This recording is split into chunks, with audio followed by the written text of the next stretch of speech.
बचपन में मुझे स्कूल जाना कभी पसंद नहीं था, तो मैंने सोचा कि मैं उसे इस चीज से क्यों गुजारूं। 15 साल की उम्र में जब उसने 10वीं की परीक्षा पास की, तब मैंने उसे औपचारिक शिक्षा से निकाल दिया। और फिर उसने कहा, आप सबको इतनी सारी चीजें सिखा रहे हैं, पर आप मुझे कुछ नहीं सिखा रहे। मैंने कहा, तुम्हें बस ये जानने की जरूरत है।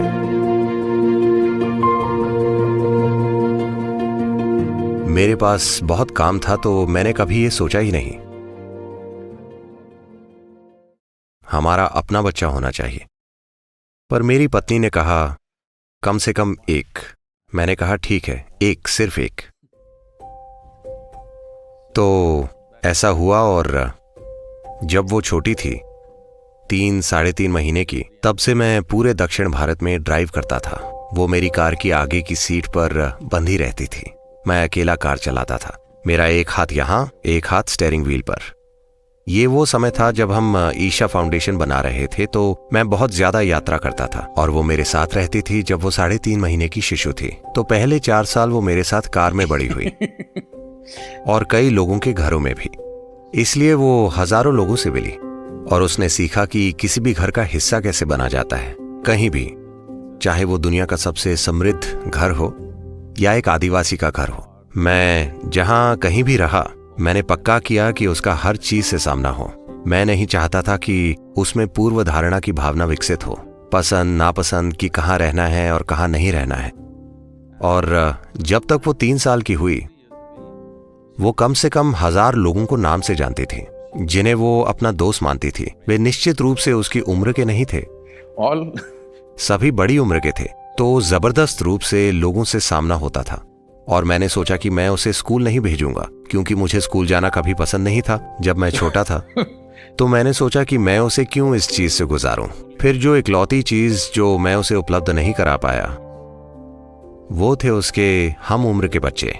तो मैंने उसे ऐसे स्कूल में भेजा जहां ज्यादा कंपटीशन और ज्यादा दबाव नहीं था। इसलिए मैंने ऐसा स्कूल ढूंढा जिसे जे कृष्णमूर्ति द्वारा शुरू किया गया था, और मैंने उसे वहां भेजा ताकि चीजें आसान हो। और मैंने उनसे कहा, तुम मेरी लड़की पर सख्ती मत करना, क्योंकि मैं उसके रिपोर्ट कार्ड की ओर नहीं देखने वाला।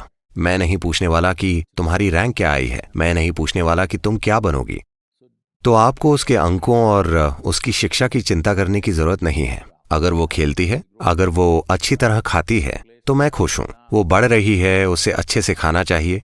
अगर वो अच्छे से खेलती है, अगर वो हंसती है, गाती है और नाचती है, तो मैं खुश हूं। मुझे चिंता नहीं है, क्योंकि जब मैं स्कूल में था तो हर टेस्ट में मैं एक सा था। मुझे हमेशा 6 0 मिलते थे, क्योंकि मैंने किसी भी पन्ने पर एक भी शब्द नहीं लिखा। अगर वे जोर देते तो मैं अपना नाम लिख देता, नहीं तो मैं नहीं लिखता था।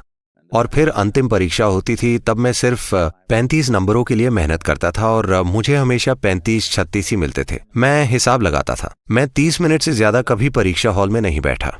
पहली घंटी और मैं हमेशा बाहर। मैं बस यही हिसाब लगाता था कि अपने दोस्तों के साथ अगली क्लास में जाने के लिए क्या करना होगा, और मैं बस वही करता था। मैं ये सब क्यों कह रहा हूं? क्योंकि ये सब कुछ मैंने बचपन में देखा था। जब हर महीने रिपोर्ट कार्ड आता था, तो क्लास में कुछ बच्चे रोते थे, क्योंकि उनके उतने नंबर नहीं आते थे जितने उनके शेर माता पिता चाहते थे। और कुछ गर्व से घूम रहे होते थे, क्योंकि वो पहले या दूसरे स्थान पर आए होते थे।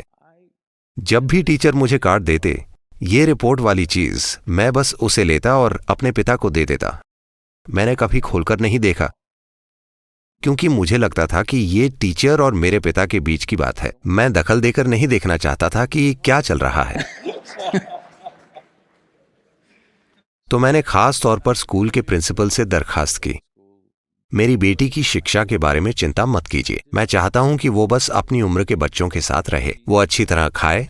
बस इतना सुनिश्चित कीजिए कि वो अच्छी तरह खाए, यही मेरी चिंता है। वो अच्छे से खाती है, खेलती है, हंसती है, उछलती है और नाचती है, तो मैं खुश हूं। तो जब वो 15 की हो गई और 10वीं की परीक्षा पास की, मैंने उसे औपचारिक शिक्षा से निकाल लिया। और क्योंकि ये उसकी माँ का सपना था और मेरी बेटी की भी बहुत रुचि थी, तो मैंने उसे नृत्य सीखने के लिए भेज दिया। वो भारतनाट्यम सीखने लगी, और अब वो देश के उभरते कलाकारों में से एक है। तो मैंने कभी उसे एक बच्ची नहीं माना। पहली बात, 2 साल की उम्र से जब से वो बोलने लगी, मैंने हमेशा उसे बराबर माना, एक बड़ी उम्र के व्यक्ति की तरह। आप जानते हैं, हम ईशा फाउंडेशन तैयार कर रहे थे। ये स्वयं सेवकों द्वारा चलाया जाता है।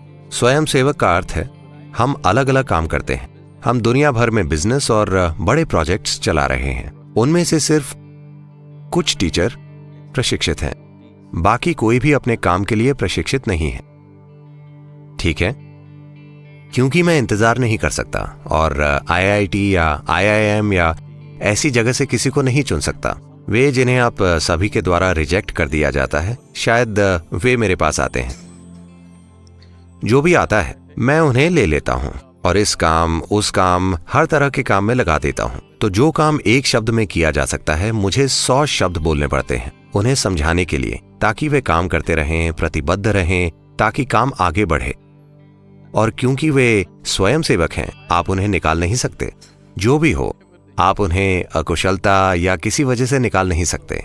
इसलिए संगठन में, मैनेजमेंट में जो भी समस्याएं होती, लोगों की व्यक्तिगत समस्याएं, वयस्क समस्याएं, हर तरह की समस्याएं, मैं कभी भी उसे एक समस्या देता और कहता इसका क्या करें। वो अद्भुत और सरलता से भरपूर समाधान निकालती। कभी कभी सटीक समाधान, कभी कभी कुछ निराला। 12 साल की उम्र के आसपास एक दिन वो घर आई और वो किसी चीज को लेकर परेशान थी और उसने स्कूल में देखा था। और तब उसने कहा, आप सभी को इतनी सारी चीजें सिखा रहे हैं लेकिन मुझे कुछ नहीं सिखा रहे। मैंने कहा, देखो, मुझे बिना कहे कुछ भी सिखाने के लिए नहीं जाना जाता। अब तुम खुद आई हो तो बैठ जाओ। So this is all you need to know. You never look up to anybody. मैंने कहा, तुम्हें बस यही जानने की जरूरत है, किसी को ऊंचा मत मानना। भौहें तन गई, आपको भी नहीं। मैंने कहा, खास तौर से मुझे, क्योंकि जो मैं हूं उसका महत्व तभी है जब तुम मुझे वैसा ही देखो जैसा मैं हूं। अगर तुम मुझे ऊंचा मानोगी तो तुम मुझे दीवार पर टांग दोगी और शायद धूप जलाओगी या मुझ पर माला डाल दोगी और मेरे बारे में भूल जाओगी। इससे तुम्हारे जीवन में कोई बदलाव नहीं आएगा। तुम्हें मुझे वैसे ही देखना चाहिए जैसा मैं हूं। मुझे बस वैसा ही देखो जैसा मैं हूं, फिर मैं तुम्हारे लिए बहुत महत्व का हूं। पर अगर तुम मुझे ऊंचा मानोगी तो तुम इससे चूक जाओगी। इसलिए कभी किसी को ऊंचा मत समझना, कभी किसी को नीचा मत समझना। अगर तुम ये एक चीज करती हो तो तुम हर चीज को वैसी ही देखोगी जैसी वो है। जब तुम चीजों को वैसी ही देखोगी जैसी वे हैं, सिर्फ तभी तुम सहजता से आगे बढ़ सकोगी, है ना? ऐसा ही जीवन के साथ भी है। जब तुम हर चीज को वैसी ही देखोगी जैसी वे है, सिर्फ तभी तुम जीवन में आसानी से आगे बढ़ सकोगी। आपको अपने बच्चों को सिर्फ यही काबिलियत देनी है।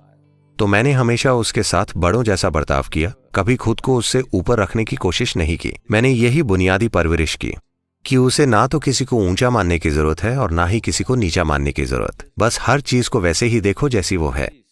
बस जीवन को वैसे देखना सीखना जैसा वो है। ऊंचा समझना एक झूठ है, नीचा समझना एक झूठ है।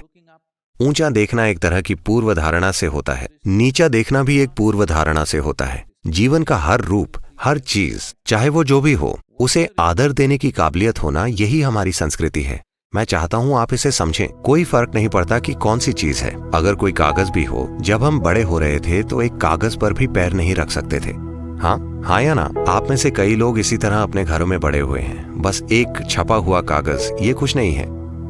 हो सकता है समाचार रद्दी हो, पर आप उस पर कदम नहीं रख सकते क्योंकि आप खुद को उसके जरिए शिक्षित करते हैं। अगर आप धरती पर पैर रखना चाहते हैं तो आप उसके आगे झुकते हैं। आप किसी चीज को ऊंचा नहीं मानते या किसी चीज को नीचा नहीं मानते।